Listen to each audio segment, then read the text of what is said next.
जनपद मथुरा के छाता से बाजना मार्ग पर आए दिन ओवरलोड और ओवर स्पीड के वाहनों से होने वाली घटनाएं सामने आ रही हैं, लेकिन प्रशासन का अभी तक इस ओर कोई भी ध्यान नहीं है। अब सवाल इस बात का है कि पुलिस प्रशासन को ओवरलोड वाहनों से आखिर क्या लाभ है, जो आए दिन इतने हादसों को देखते हुए भी इन पर रोक नहीं लगा पा रहे हैं। जब इस रोड पर हमारी मंच न्यूज की टीम ने वहां पर राहगीरों एवं ग्रामीणों से उनका दुख जाना, तो कुछ इस तरह अपना दुख बताते हुए कहा कि इस रोड पर ओवरलोड और ओवर स्पीड की सैकड़ों गाड़ियां गुजरती हैं और इस सड़क के किनारे बहुत ही घनी आबादी के गांव भी पड़ते हैं, जिससे आए दिन कोई न कोई हादसा होता ही रहता है। और ARTO महोदय भी रोजाना इस रोड पर गश्त करते नजर आते हैं, लेकिन ओवरलोड और ओवर स्पीड वाहनों को देखकर भी उनकी रोक टोक करते नजर नहीं आते हैं। एक स्थानीय एडवोकेट ने बताया कि मैंने इसकी शिकायत तहसील दिवस और CM हेल्पलाइन पर भी की थी, लेकिन आज तक कोई भी समाधान नहीं हो पाया। क्या नाम है आपका? विनोद तिवारी एडवोकेट। क्या समस्याएं हैं अभी?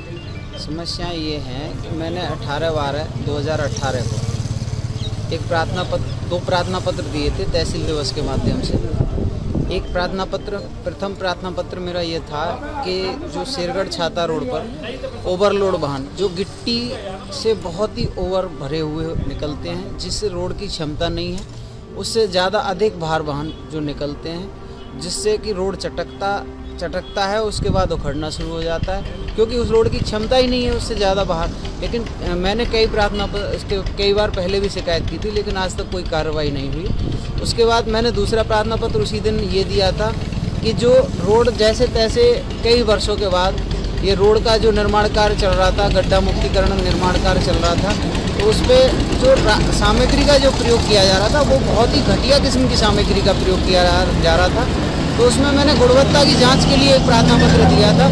तो गुणवत्ता की जांच के लिए जब मैंने प्रार्थना पत्र दिया तो उसके 2 दिन बाद ही जो रोड केवल शेरगढ़ से और रानेरा तक निर्माण शुरू चल रहा था, निर्माण वहाँ तक बना, उसके बाद में वहाँ से आगे बिल्कुल उसके बाद बंद ही हो गया। वो सारा सामान सब लोग ले गए, लेकिन मुझे नहीं पता किन कारणों से बंद हुआ। लेकिन मैंने जो प्रार्थना पत्र दिए हैं उन पर भी आज तक कोई कार्रवाई नहीं हुई। और भारी वाहनों के, ओवरलोड वाहनों की वजह से काफ़ी परेशानियों का सामना करना पड़ता है क्षेत्रवासियों को। काफ़ी बड़े हादसे टलते हैं, कई बार हादसे बहुत बड़े हादसे हो चुके हैं। और ये सब समस्याएं सबको, प्रशासन को, ARTO महोदय भी रोजाना इस रोड पर चक्कर लगाते हैं, लेकिन आज तक कोई कार्रवाई नहीं हुई। और मैंने उसके बाद भी CM helpline, UP CM helpline में भी कई बार शिकायत को दर्ज करा चुका हूँ, लेकिन उसके माध्यम से भी कोई कार्रवाई नहीं हुई। उसके बाद वहाँ से फीडबैक के लिए दोबारा से वहाँ से कॉल आते हैं, तो वो फीडबैक के लिए मैंने वहाँ पे फीडबैक भी दिया है, लेकिन फिर भी कोई कार्रवाई। जो निस्तारण हुआ होगा उस शिकायत का, वो आपसे कोई संपर्क नहीं किया गया? मेरे से आज तक कोई संपर्क नहीं किया गया। केवल वो जो कार्रवाई बताते हैं कि आपकी समस्या का निस्तारण कर दिया गया, वो केवल कागजी कार्रवाई होती है, बाकी कोई कार्रवाई होती नहीं।